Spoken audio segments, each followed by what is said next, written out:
Welcome to Legal 123s with ByrdAdatto. Legal issues simplified through real client stories and real-world experiences. Creating simplicity in 3, 2, 1. Welcome back to another episode of Legal 123s with ByrdAdatto. I'm your host, ByrdAdatto, with my co-host, Michael Byrd. As a business and healthcare law firm, we meet a lot of interesting people and learn their amazing stories. This season's theme is unintended consequences. We sometimes find ourselves in a situation that can be traced back to a seemingly inconsequential or unrelated decision. All right, Michael, before we get started, obviously for those in TV land have already seen that welcoming back for the first time this season, for season 20, is our series regular and partner, Jay Reyero. All right. Thanks, guys. Excited to be back this season. And, Michael, I have to start off a few weeks ago. You told the story about Jalen Rose and how you heard that he was the first Jalen in recorded history. And I was actually listening to the radio station that day, heard the same thing, couldn't believe my ears. So I just wanted to say I really appreciate all the research that you did to kind of keep me informed about the truth. You're welcome. And I actually learned something new and disturbing as it relates to my podcast research.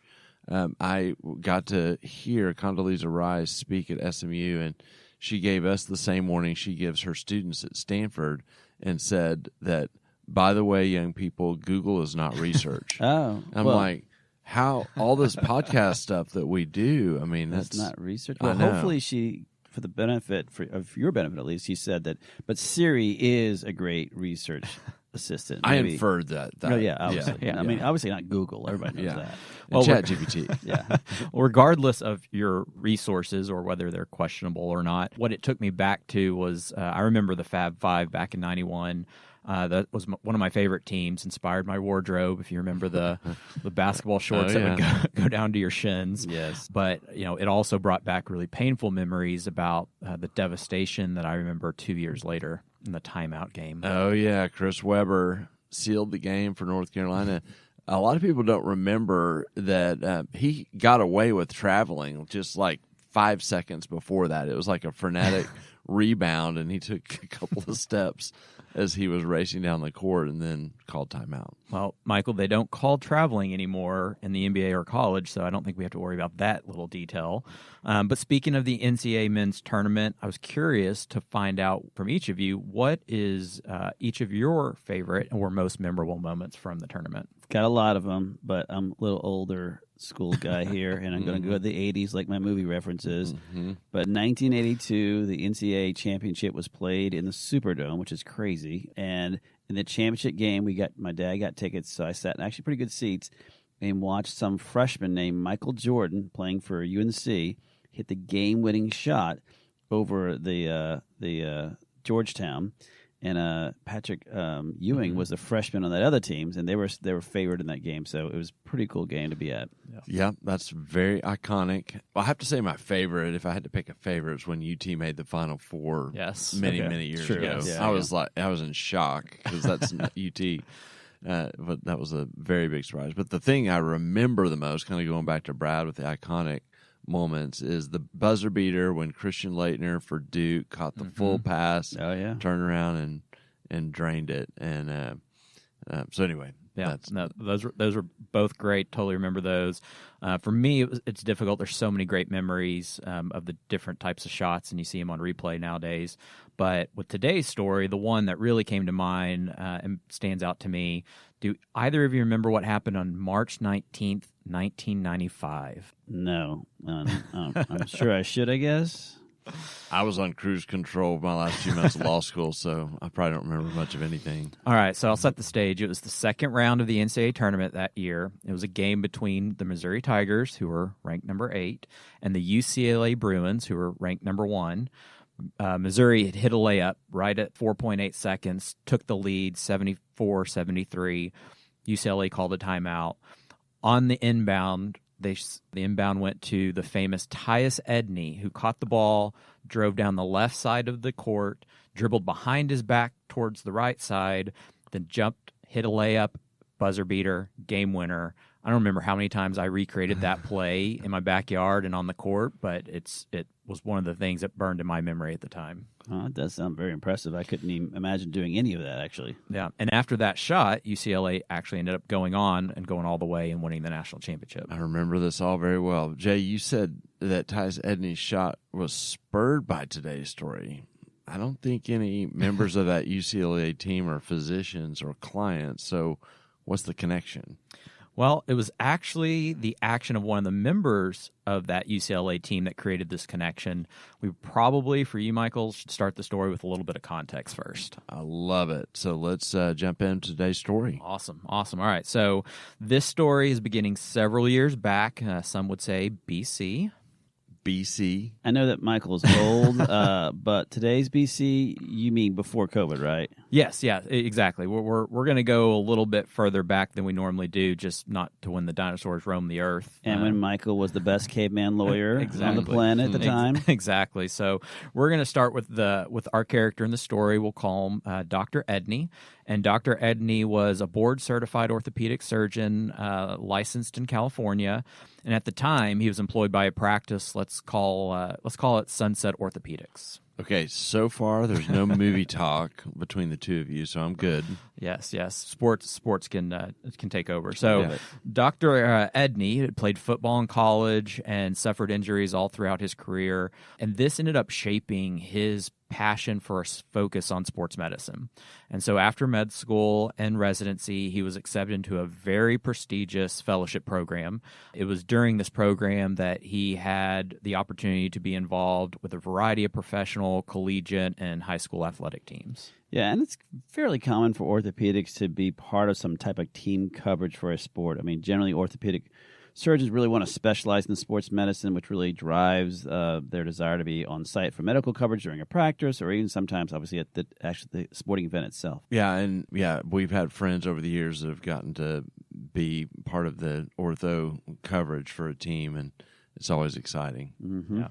And so after the fellowship, Dr. Edney took the opportunity to join Sunset Orthopedics, where he began building his practice and specializing, as you can imagine, shoulders, knees, and elbows. Now, Jay, did Dr. Edney have any outside activities besides what you already gave the example of, obviously, sports medicine, but a lot of times they can get involved with the community health fairs or teaching and educational seminars or clinical research or even just volunteer work in general? Yeah, so not right away. He was primarily focused on building his practice. He wanted to build his practice, establish his reputation in the community.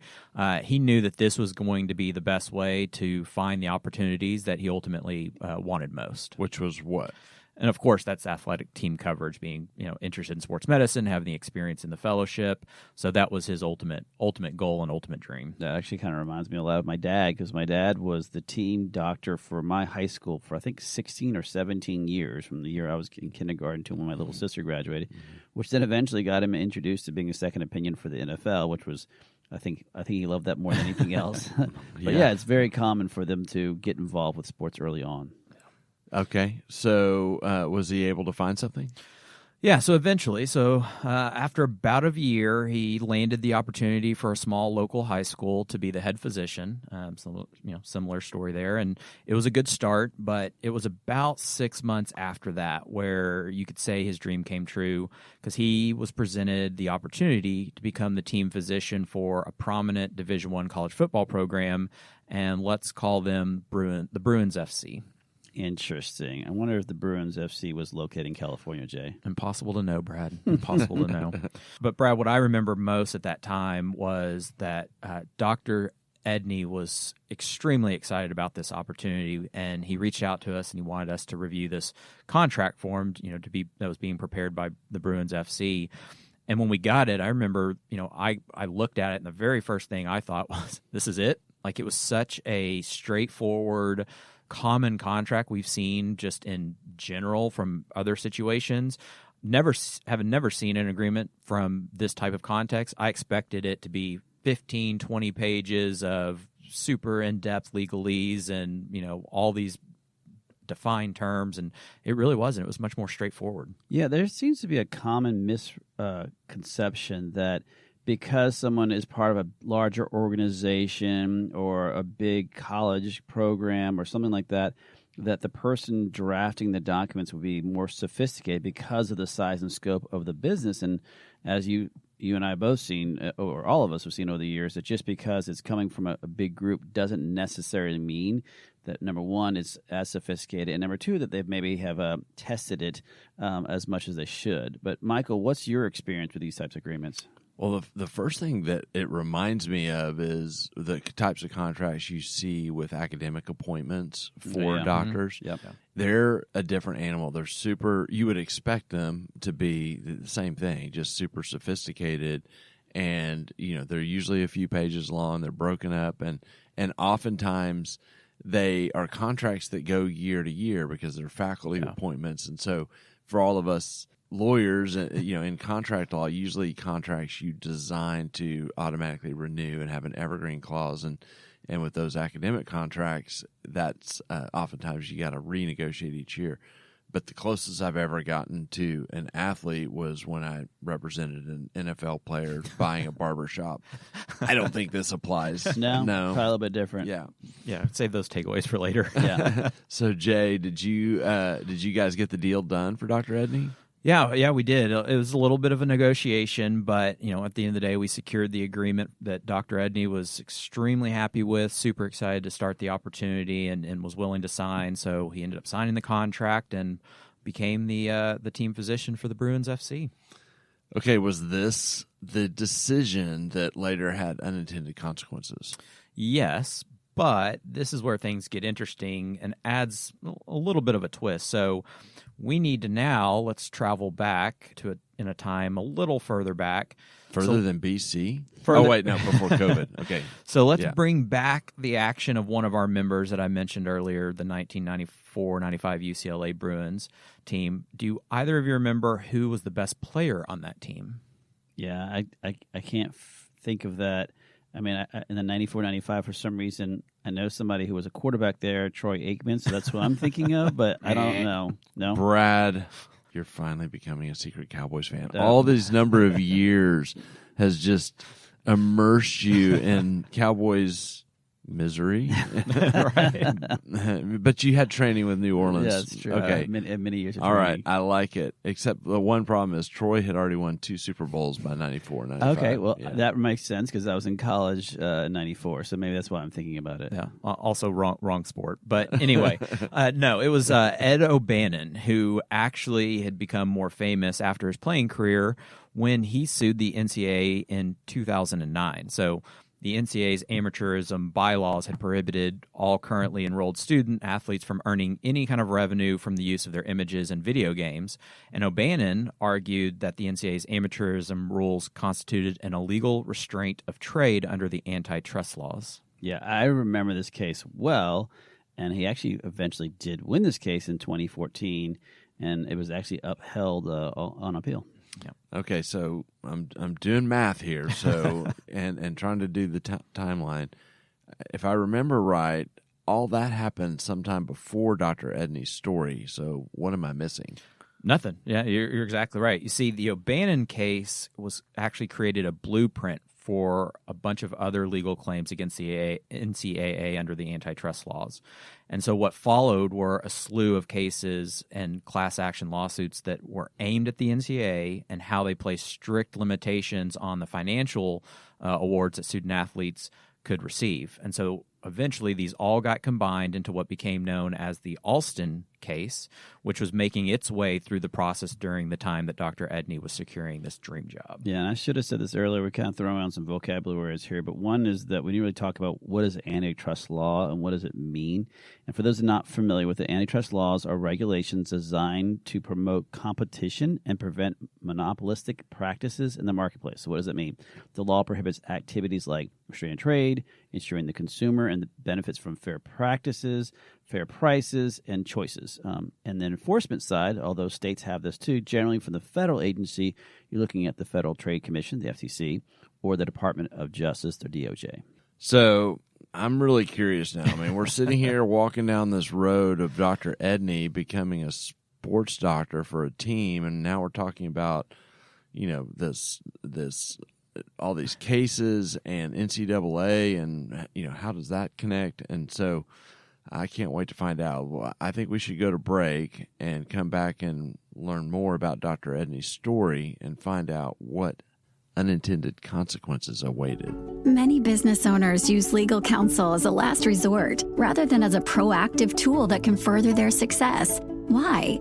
For most, it's the fear of unknown legal costs. ByrdAdatto's Access Plus program makes it possible for you to get the ongoing legal assistance you need for one predictable monthly fee. That gives you unlimited phone and email access to the legal team, so you can receive feedback on legal concerns as they arise. Access Plus, a smarter, simpler way to access legal services. Find out more. Visit ByrdAdatto.com today. Welcome back to Legal 123s with ByrdAdatto. I'm your host, ByrdAdatto, with my co-host Michael Byrd, and series regular Jay Reyero is still here with us. Now, Michael and Jay and audience members, this season our theme is unintended consequences. All right. Well, I'm curious because Jay has done only something Jay could possibly do, which is take our opening conversation about, the NCAA and Tyus Edney and pull those events into the actual story today. I haven't connected dots yet. But it felt like a really good sports podcast. Yeah. It did, yes. And so, but we do feel like that we have our Dr. Edney and the events that Ed O'Bannon and the lawsuit and where that's going are going to intercede. So, Jay, Dr. Edney agreed to terms to land his dream job of team physician for the Bruins FC. And then you took us back to the famous O'Bannon case, which kicked off the Alston case and got us into all this legal talk. Tell us more. Yeah, so like any good movie, after traveling back in time, we have to jump forward in time a little bit. And we're going to the summer of 2021. So Dr. Edney's practice was thriving, and he was living his dream as the physician for the Bruins FC.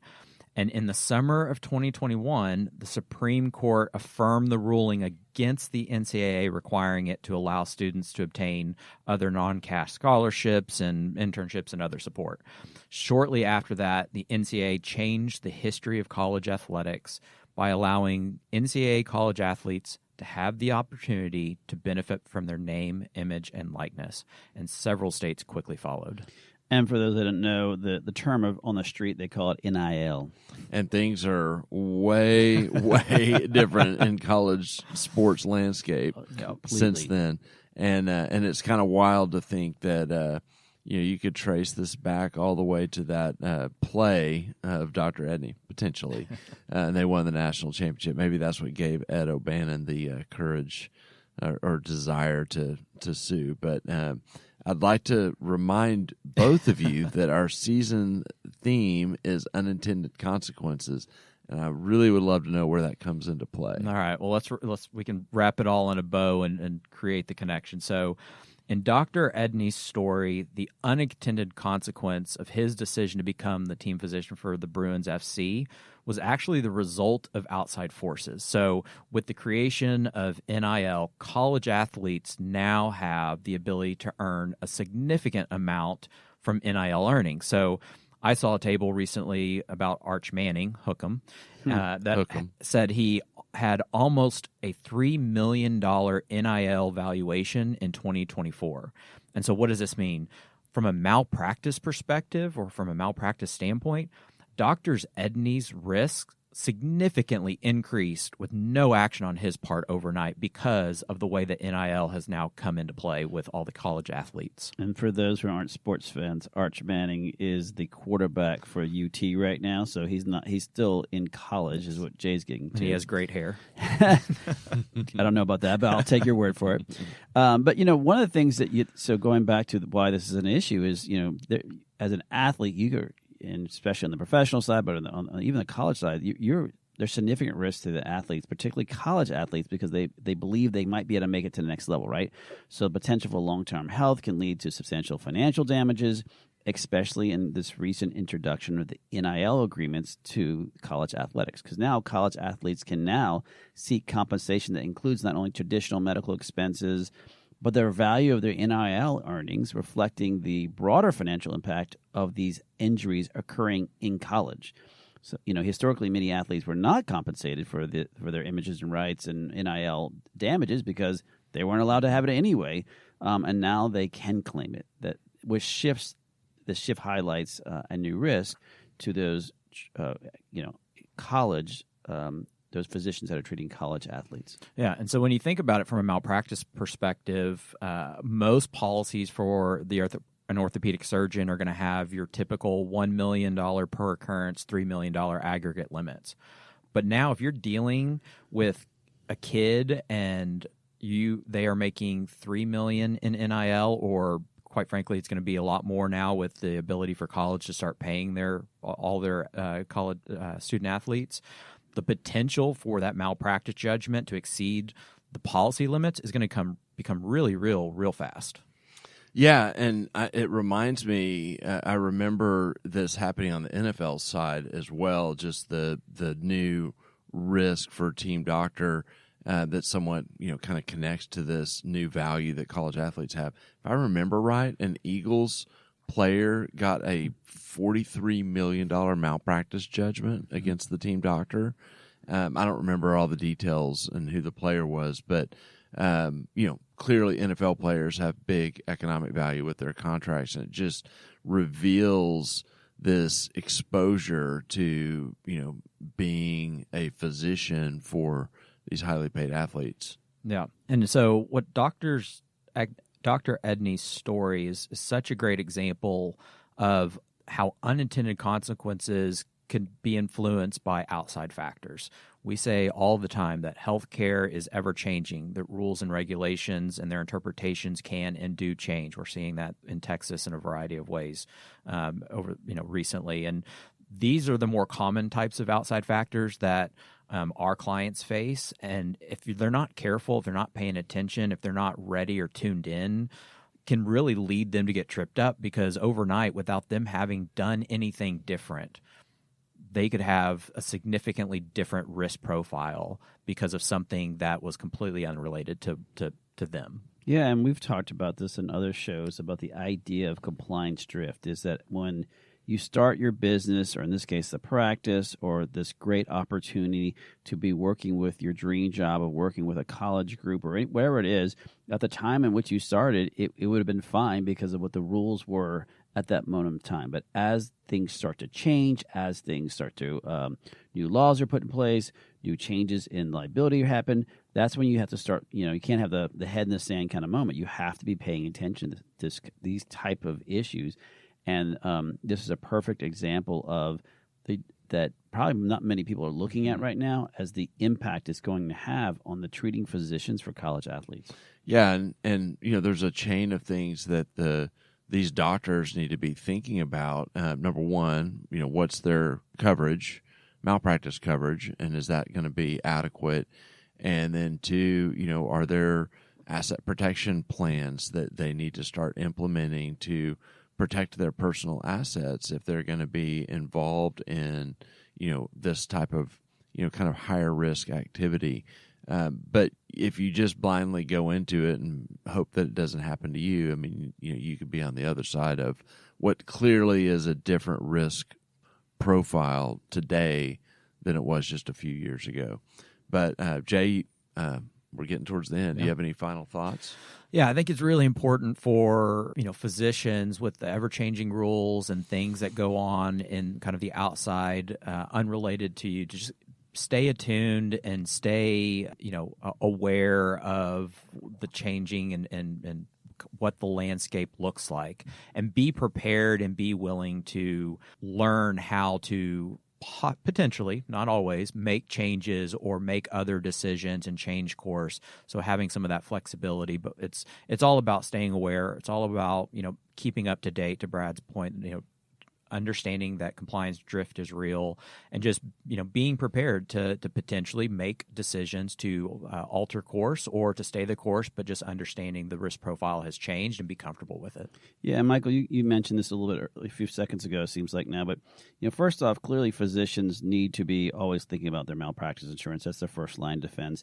Now that in this particular case, someone who's thinking about treating college athletes, they need to have a larger and longer conversation about this, making sure, what are the things they need to be doing with the schools or the programs themselves to have additional insurance that they might be able to have. And then those participating in this need to make sure, how often they're keeping up with their actual education and training so that there's never a question that not only are they the best at the program, but they're consistent with the standard of care. They know the best practice. They know the new treatments that are out there. Because going back to the drift, there's the changes in care is always, the standard of care is always changing up, which then will help reduce the likelihood of errors and hopefully these claims themselves. And finally, develop, you said this, a very robust asset protection plan if you're going into this space, because that's where your exposure comes as that treating physician if you get popped with a $40 million lawsuit. Michael? Yeah, I think people can, it would be easy to get lulled into a comfort level that, this is a pretty random chain of events that dates back to the 2000s when there was a lawsuit filed and just think, okay, well, sucks for that specialty, but we're going to be okay. Right. And really it's as you guys have alluded to or said, it's really common. And, here are the things that are going to affect your risk that will make you have to consider all the things that you just outlined. Lawsuit results, Supreme Court rulings, appellate court rulings that change the risk profile for medical malpractice lawsuits. And so, you can have an interpretation in a state on the types of damages that can be awarded or a change in the standard from a liability perspective that can change your risk profile. Jay, you mentioned this, and I think Brad as well. Changes in laws. There's stuff happening right now in Texas, but there's all the time that change the rules of the game. And if the rules of the game, in other words, compliance and the things you got to do to be running your business correctly change, then your risk profile changes. And so it becomes so important to stay in front and aware of what's happening kind of in how the business of healthcare is being regulated to understand whether you need to be taking protective measures. All well said. Well, Jay, thanks again for joining us. Absolutely. And next Wednesday's show, we are back and we will discuss unintended consequences when working with independent contractors. Thanks again for joining us today. And remember, if you like this episode, please subscribe, make sure to give us a 5-star rating, and share with your friends. You can also sign up for the ByrdAdatto newsletter by going to our website at ByrdAdatto.com. ByrdAdatto is providing this podcast as a public service. This podcast is for educational purposes only. This podcast does not constitute legal advice, nor does it establish an attorney-client relationship. Reference to any specific product or entity does not constitute an endorsement or recommendation by ByrdAdatto. The views expressed by guests are their own, and their appearance on the program does not imply an endorsement of them or any entity they represent. Please consult with an attorney on your legal issues.